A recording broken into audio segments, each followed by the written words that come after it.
Welcome to Tech Talk Tuesday. I'm your host, Rick Smith. This is the place to learn how to run your IT service business, whether you're a one-person shop or a bigger house leading a team for the journey. This is the place for you. First, let me introduce my co-host, the one, the only, the legend, Mr. Paco Lebron of ProdigyTeks. How are you today, sir? You know what I like to say, better than good, better than most. Oh, that sounds good. It's a lot of worse things you could say. There sure is. There sure is. Well, before we get started on today's topic, Paco, I got to do our community service announcement and give a quick shout out to our upcoming event, which is TechCon Unplugged. TechCon Unplugged is September 16th to the 18th at the Hilton Rosemont, Chicago O'Hare. There you will learn from like-minded business owners in panels and breakout sessions, gain key takeaways from partners and vendors in the space. And my favorite part, you get to experience that one-to-one or spontaneous group conversations. Whereas Paco likes to say, the magic happens. Tickets are $2.99 that can be purchased at techconunplugged.com. We look forward to seeing you all there. So go get your tickets now. Okay, Paco. So how are you today, sir? You know, it's one of those long ones, but I know that we have received some critical feedback that sounds like we're just like two old married couples talking about our day on our job. And she knows who she is. So, Yes. in a quick and hopefully change of things, we're hoping to bring back a little bit of more content and context to this show. And what better way to do that is with a topic. Right. What we're gonna do, going forward, as Paco said, and the comment actually came from my daughter, so we'll be honest, who said Mhm. who made the comment after listening. But we do want to again, the whole goal with what we do here is we're trying to just educate, um, give feedback, give our experience to the community to hopefully help you in growing your business, and hopefully the vendors or the guests that come on can do the same to help us and then continue to help the community. So I guess what we're going to do going forward is at least have a theme, have a topic, try to stay to that. As we all know, things get sidetracked. But today, what we're going to talk about is customer experience, or what is customer experience? Or I guess another way to say it is, how does your customer service impact your customer's experience? Is that fair to say it that way? I can agree to that. Okay. So the reason why I hesitate is because I think that there's a phrase that I heard that customer service is dead. And the reason why it's dead is because it's all about the customer experience. And really, it should be viewed as the actual how are you making your customer feel? Because a customer will never forget, never remember what you did. They'll never remember what you say, but they will always remember how you made them feel. And that is something that has always kind of struck with me, especially in my help desk days back in corporate America, is how do you make the customer feel, right?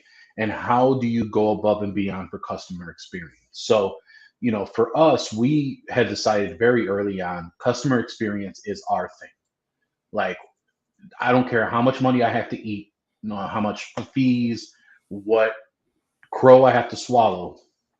Customer experience will always be the number one idol or pillar in our business.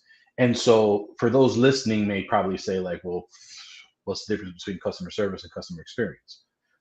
For us, it's what delivery mechanism are you doing to ensure that you are making your customers feel good and actually feeling that it is okay to maybe even come to you, maybe when it comes to a particular project, when something's going on, do they have that rapport with you and your team?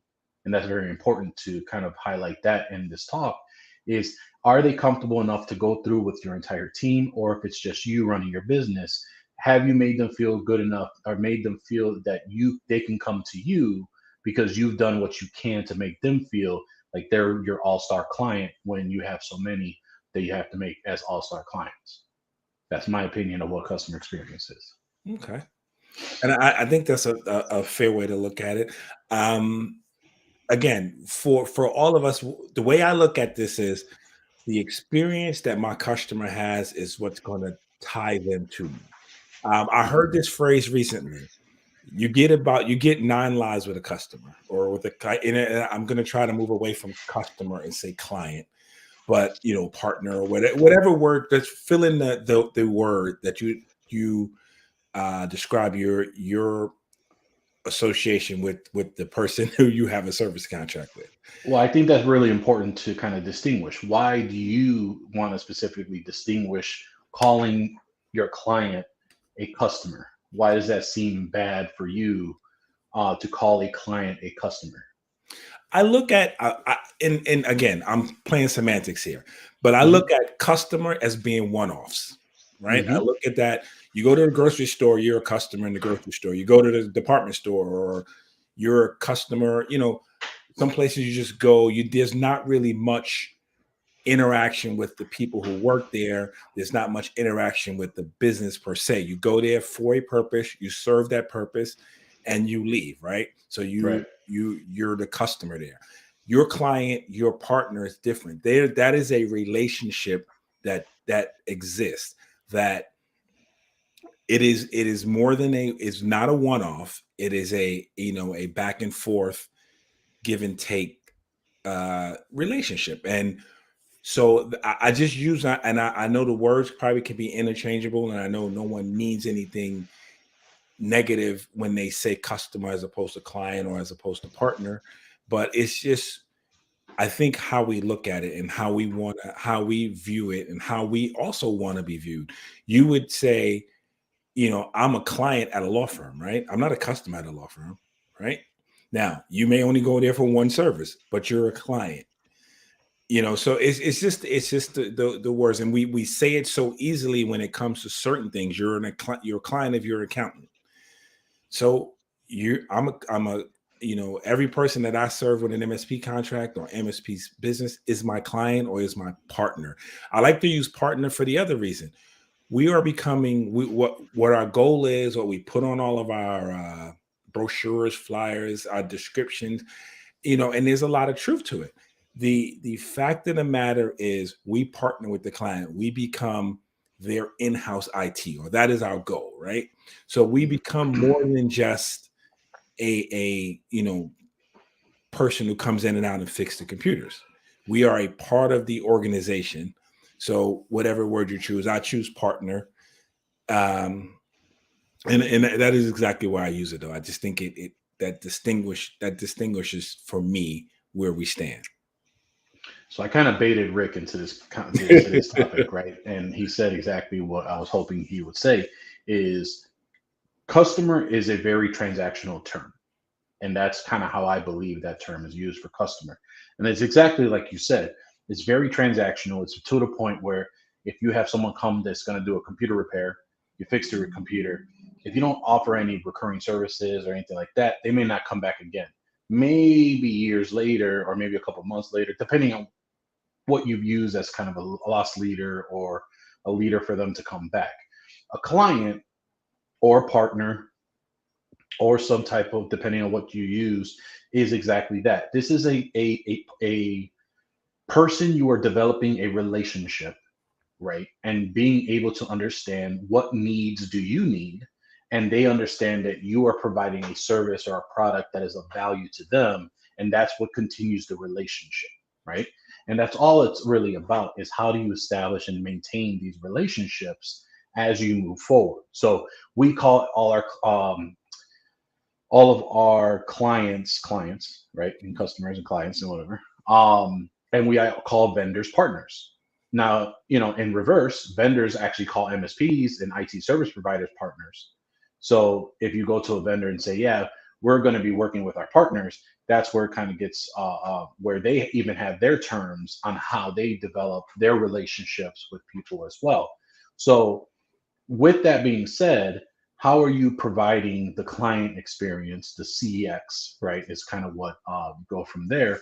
How do you handle that, right? And how are you consciously making sure that you're doing what you can for your clients? Now, you have to understand that this is a difference between doing what they hired you for and going the extra mile, right? So it's the same thing like what they teach us with the QBRs, right? Like, yeah, here's what we've patched, here's what we've caught.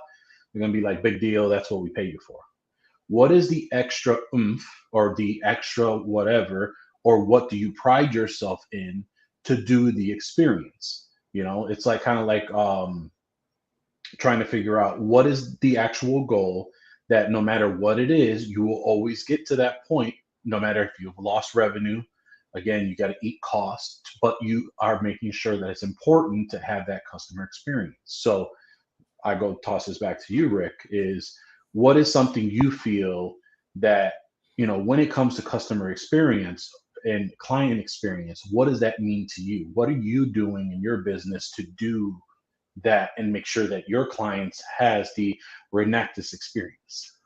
Well, it has to start in the beginning, and we, you know, I will say this in all honesty, I didn't put the emphasis on it in the beginning, but I'd say to, you know, for us now, it's that the first touch we have with them going all the way through. And, you know, two things are most important: doing what you say you're going to do and doing it when you say it's going to be done. Now, that may not always be able to work out exactly, but communication goes a long way to let it, you know, to say, hey, I am aware that this is on the table, and I'm aware that, you know, we expected to have it completed by this point. For whatever reason, it cannot be, you know, and as long as it's a legitimate reason, the client is gonna be fine with it, right? But I think the first thing that we have that is important to us is doing what we say we're going to do, you know, and doing it when we say it's going to be done. Because that is, and when a client is waiting on you constantly, it gets frustrating for them. You become unreliable. You know, and I'll say this because I had it told to me by a customer talking. He said, Rick, I love you as a tech, you know, and this is the exact words. As you know, you come in, you fix whatever needs to be done, or you keep us going, you give us ideas, you keep things going. But sometimes you're slow on getting it done. And I've adjusted myself to waiting, you know, to knowing that you may not be able to complete it as fast as you say you are, right? So for me, that was a bell. I took it, I understand it. I went back and, you know, I said, okay, that conversation, whether, you know, I can take it two ways, right? I can say, oh, screw Personal. you, I'm working, you know, right? Personal, screw you, I'm working as hard as I can. You don't know what's on my plate. And the customer doesn't care what's on your plate, right? And he or she shouldn't care what's on your plate. So I took it to say, what can I learn from this? If he feels this way, I'm sure there are others who may feel the same way, right? So paradigm shift for me, for the company, it is now our priority. Do what we say we're going to do when we're going to do it.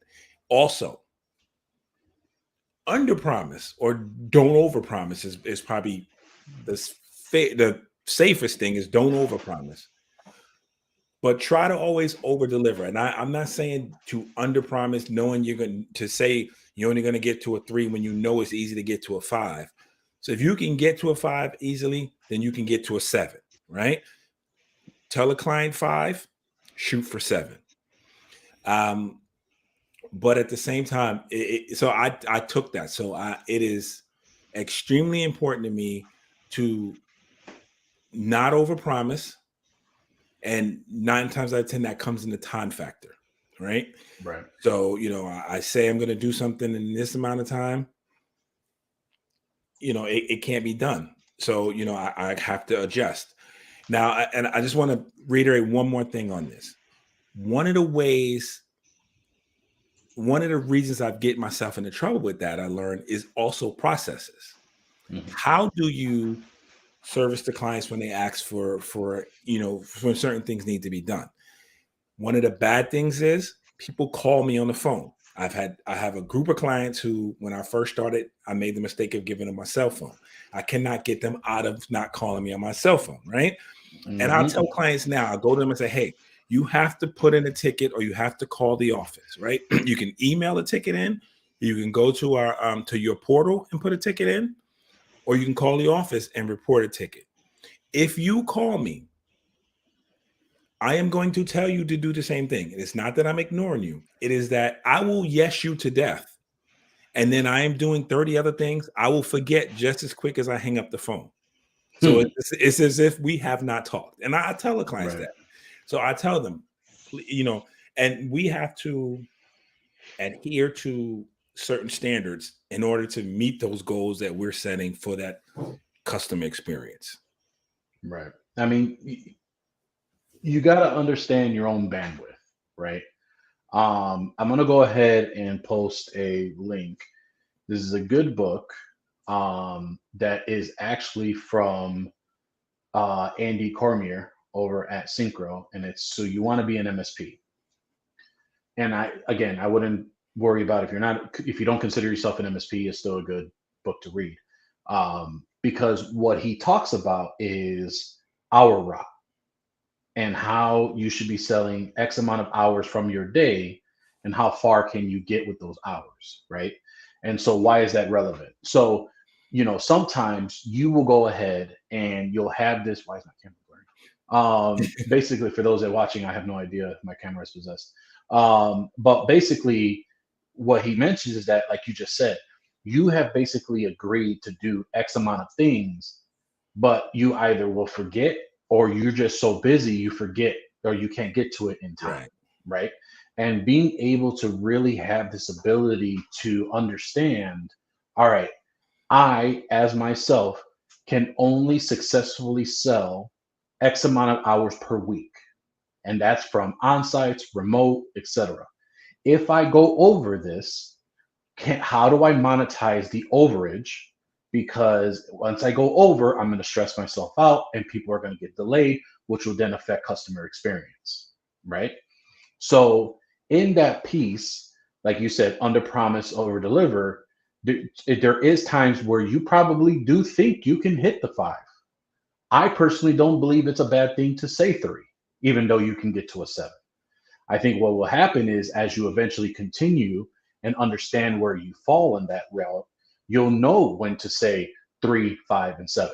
And that's going to allow you to do it for a couple of reasons. Your highest profitable clients, you want them to give a 7, you give them the 3. Everyone gets 3s. You get a 3, you get a 3, everybody gets a 3. But then your profitable clients can get the 7, right? Your strategic accounts can get the 5, right? And then your other paying clients, you give them the 3 because that's what your word said. And if you want to be to your word, that's what you will go ahead and handle. Now, 3 should not be below, like it's on par, meaning you are providing a great service. But however, 5 and 7s are going above and beyond. Now, what the heck does that even mean on other stuff that I just said? High profitable, it's pretty self-explanatory. The ones that are paying you the most money, right? The ones that are paying you the most money with the least amount of headaches. That's who your highly profitable clients are. Your strategic accounts are going to be those that you're trying to figure out, all right, how do I expand my business? So for example, I have an auto glass client that's here in the city. They are part of a franchise of 7 other shops. My goal is if I can solve all of his issues and make him run efficiently, and he doesn't even have to worry about IT, I can then ask him to make an introduction to the other franchises, or I can use his testimony or case study to walk into the other glass shops. That's strategic. And then obviously all the other ones is profitable, or they're paying you good, you're taking care of it, you're kind of going from there. But now you've actually set yourself up where you can make sure you're good with your higher paying clients, but also maintaining what you can with everybody without sacrificing the service, right? That's how I did it for 7 years before I had to end up hiring people, because I just couldn't do it and it was just way too much. And I was giving people 2s and the 2s weren't that great. So that's why I ended up having to go ahead to get back to 3, get to 5, go to 7. I was promising 7s. We started onboarding more clients than we could handle. We started giving 5s, then 3s, and then we had to reshift everything back to giving everybody 3s to go back to figure out how do we get back to those 5 and 7s. So that's what I would say as far as you have to understand your bandwidth, because once you understand your bandwidth, then you can understand what you can sell from your hours, whether you're all in or you sell on a prepaid basis or an hourly basis, you still only have X amount of hours in the day. So how do you monetize those hours, and then you continue to keep moving forward from there, right? That's what I would say as far as that's concerned. For as far as bandwidth, how are you giving your customer experience, and how does that play into, really when it gets down to it, is how do you make it a profitable and livable business for yourself? Right. And I think it comes down to value, right? How does that translate to value? And Yep. the it goes back to what you said, to your strategic clients represents, giving them that service represents a value to them, because again, now this person doesn't have, IT is off the board for him. He doesn't have to think about it. It's not an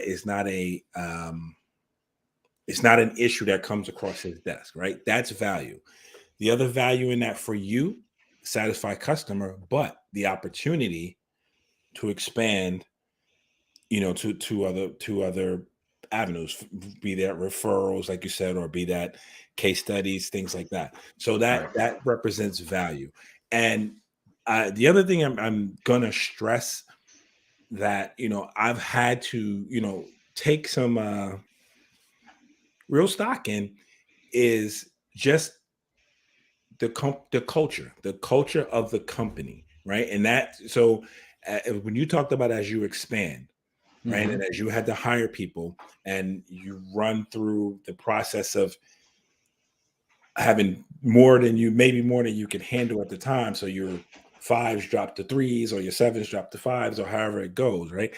That Mm-hmm. has to be for all of us. We all run into that because again, you're growing, and every company runs into that. There's a word for it. I can't think of the word at the moment, but there, every company runs into that at some point. But this is where your company culture, your training, your processes really come into effect, because you will learn what you can take on in a given period. And it's like you said, you got a certain amount of hours, right? So you may end up, and this may sound crazy, but I think a customer will appreciate this more, or excuse me, a client will appreciate it more if you have to push back in onboarding rather than say, we're going to be there on Monday and begin, Right. or we're going to begin on, and then you either don't show up or you show up late and you Or have to go up. reschedule last minute. Right. Or you have to reschedule. Right. So again, is going back to what you said, is knowing what you have available to you. And that all has to be part of your culture. It has to be part of your process. Or I guess your process will dictate, your culture will dictate your processes. But it's all about having that. And I'm, as I'm going along, doing this for so long is weird how you do this, and particularly as long as I was doing it myself, it was Yeah. all here. Everything was here. And then as soon as I got someone, as soon as I got an employee, it got really hard to translate everything from my head to how it's supposed to be done. Right. And that's where we have to get our focus. And I think it becomes important. It's I know with all the things as a business owner we have to do, the tech work, the business side of it, all the things that we have to take on, it gets hard to say, I got to write all this stuff down too. But we have to, because it has to be somewhere, so that, again, we talked about this the other day, so that you can go away, on vacation, and the customer experience that your clients get is exactly the same. You don't have to be Right. there to dictate it. Right. And so, it goes back to, I think what what I'm learning is, when I got that comment from that client, who had no intention of leaving, I had no intention of, I don't even think it was a it wasn't meant in a malicious way. I think it was meant as constructive feedback, and I took it Right. as such. But what it did for me is it helped to open my eyes, to help me go on a path, to say, hey, we have to change the way things are being done. And you always have to Right. look at, someone told me, you always try to look at the situation from the other side. Take yourself out of your shoes as the MSP and put yourself in the shoes as the customer or the client. And what would you expect? Would you accept from you what you've given? And how would you look at that? So, well, I think, diving into a couple things that you said is that, and I want to speak toward for those that are trying to understand what culture is, right? I think everyone's definition of culture is different. For us, culture is what is the culture of the business right now, not what we want the culture to be. What is culture of the actual business right now? Whether you're a one person band, a person shop to having employees, what are you trying to do to set up the feel and basically the avenues of your business? So one of the other pillars could be reliability. Same thing like what Rick mentioned. How do you make sure that the customer experience is not different, whether you take a vacation or you take some time away, you go to a conference, tech, and then go through there? I think that you really have to figure out, how do you make sure that you have that seamless flow of support? How do you get that seamless flow of service? How do you get that seamless flow of customer experience? All of these are done by you thinking ahead and writing down some procedures and looking for some help that may be from the community that can help you out when you may not be able to take care of certain things. You may also be overwhelmed or are doing things you don't like. And if you're doing it and you hate it, you may also be making a bad experience for your customers right. because you're accepting to take it, but then you really just don't even want to deal with it. I know for a long time I hated replacing laptop screens, but because my clients wanted to go ahead and give me laptop screens, I was like, there have been good clients, I'll go ahead and take care of it. And so it got to the point where it'd be repairs and I would end up destroying one of the system. I cracked the touch screen, and I got to the point where I just said, I'm done. I'm not doing this anymore. Like, if they're going to do it with me, they have to replace the system if it's X amount of years old. If it's a laptop screen or anything like that, I'm sending it to another shop to take care of it for me. I'm just not going to do it anymore. And then eventually I outsourced it to a subcontractor. Then I just got out of doing it altogether. So I think that's another thing to really understand is, are you doing stuff that you hate and you just don't like doing it, but you're doing it because, your clients are asking you for, but you would really like to do other stuff that you really enjoy that your customers are giving you. How do you make sure that you get that off so you don't have to deal with it, but also you can make some money off of it as well? So those are some things you want to probably take some consideration for, because remember, the way you're feeling could also be projected to your client, and you don't want a personal bad day, or what I like to call a character building day, to affect what people believe and view your business and that in that first interaction. Right. And I think one of the things that, and you did mention it, is just why we things like that, laptops, strategic partners are a good choice, are a good way to go with that. And you have to, again, going back to what you said, you have to evaluate what is it that you will do as a company, right? Forget you as an individual, but you as a company are willing to do versus what you're not willing to do, right? And then those things that you're not, it's just not in your wheelhouse. And then you explain to the customer, we don't do it. I can bring you to someone, I can recommend someone who can do it for you, or we will take it on, but you don't physically do it. Take on a strategic partner and have them do it. And the work funnels through you. That way the customer feels that it's that one person shop that they, one hand it went through to get what they needed done. And that's just a strategic choice you make. I for a long time was break fix. So, and for me, I love working with my hands. So repairing screens, building computers, things like that always, was fascinating to me, and was always something I was willing to take on. But what the transition happened is going from just doing that to really being more in the business portion of it, you end up knowing that, again, back to your time factor. You don't have enough hours in a day for it. And you have to devote time to the business portion of this. You have to devote time to the, just other things that need to be done. So is this a priority? There are a lot of places there are a lot of houses I know, or not a lot, but there are several houses I know that started as break fix, went to MSP, and now they're doing that hybrid model. And they're still successful at it. Have a storefront and then have the back end that does the MSP work. And for them, that works. For those of us who don't either have the bandwidth for it, the space for it, the the employee count to do it, a choice has to be made. And that's where, you have to make a decision on which way to go. But the important thing is make the decision, make it clear to the client, don't be wishy-washy about it, so that you can continue to deliver them the experience that they deserve.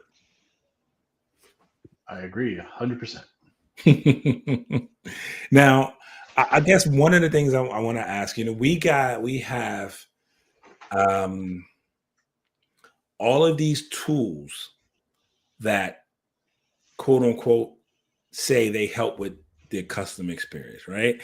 And I know I won't name them, but there are a few out there, and some people use them, and they're very good. And, I happen to use one that I like, but I only use it for certain things.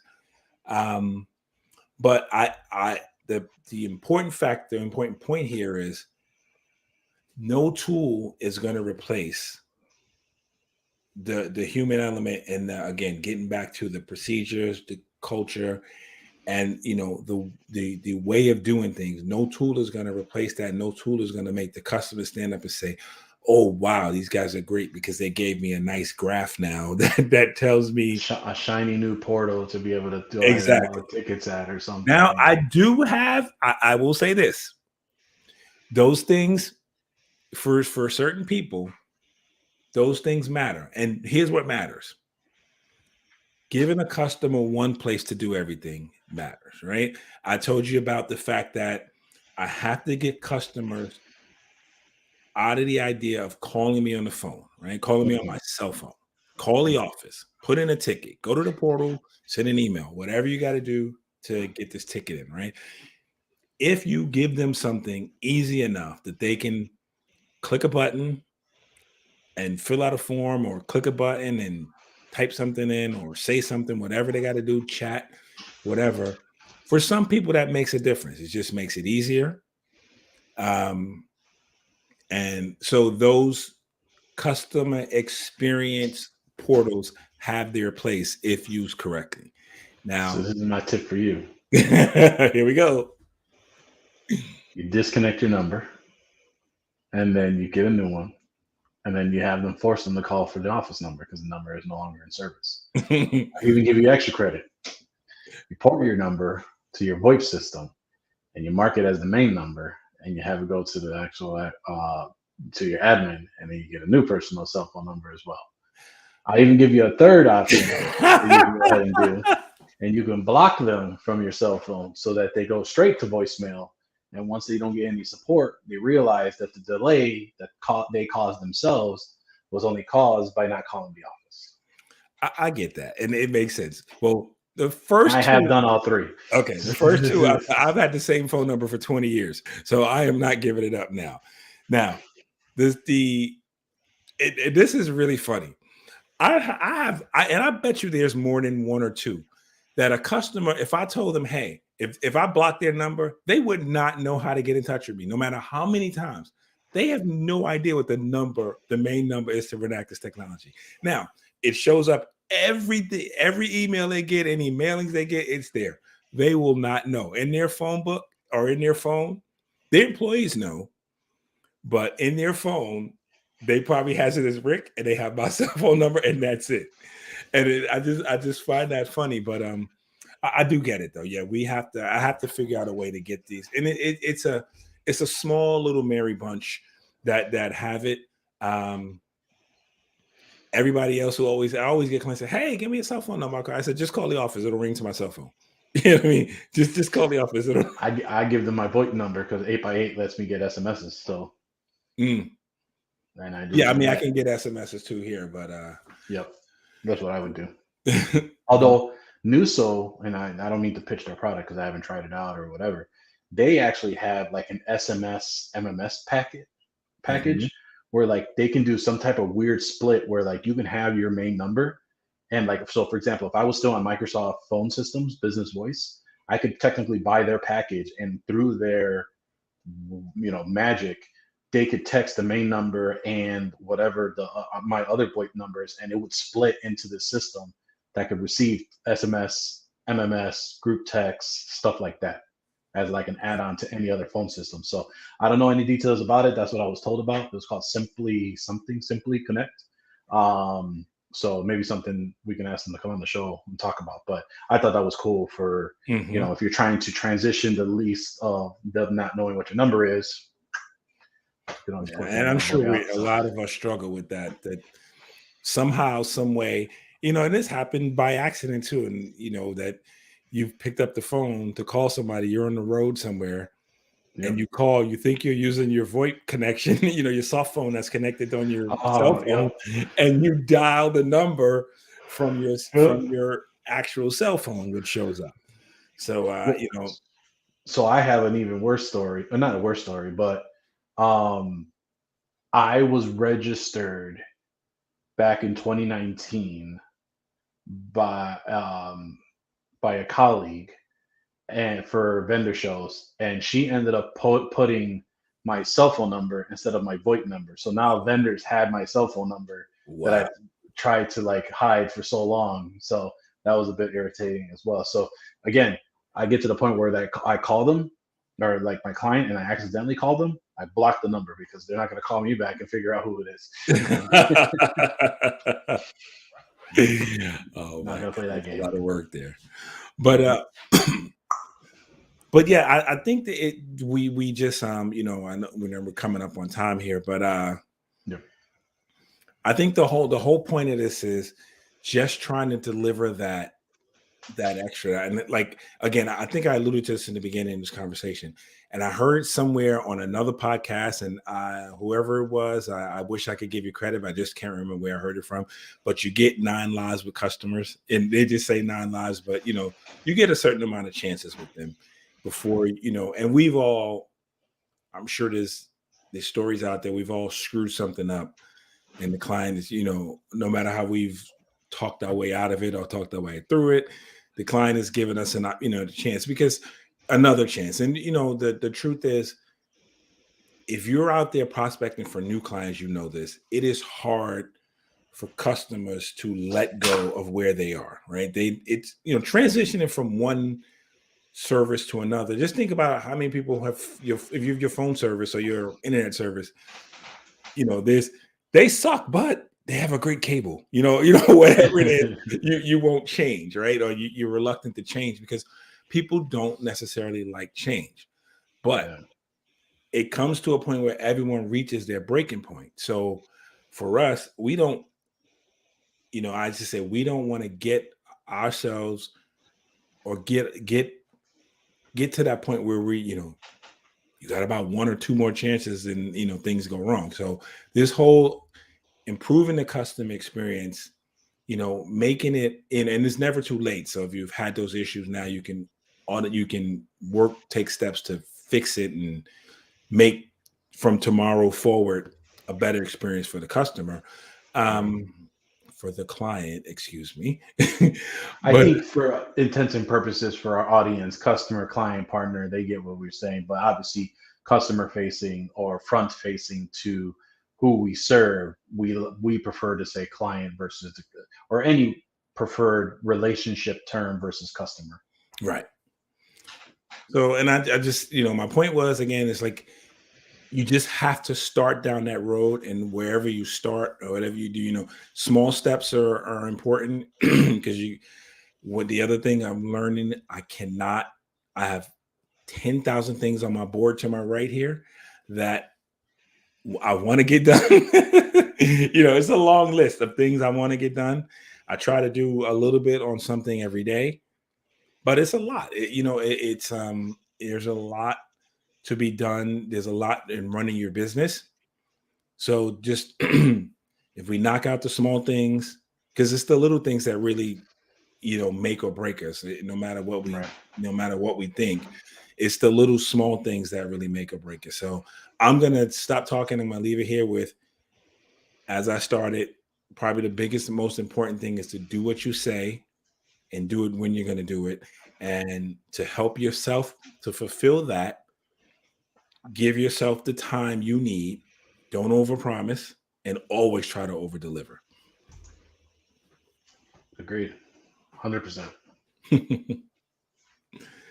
So, is there anything else we need to discuss? Any last final points you got, Paco? No, I guess my lasting words are to take a page out of Mr. Smith's book is for those that like to have any conditional feedback, want to become a guest on the show, or just want to go ahead and just chat with us, feel free to reach us at info@mspunplugged.com. That'll reach all of us here. For anyone in the Midwest or in Chicago, Channel Strong is doing their tour next week. They'll be in Chicago, and technically in Des Plaines, but they say Chicago. You know how I feel about that.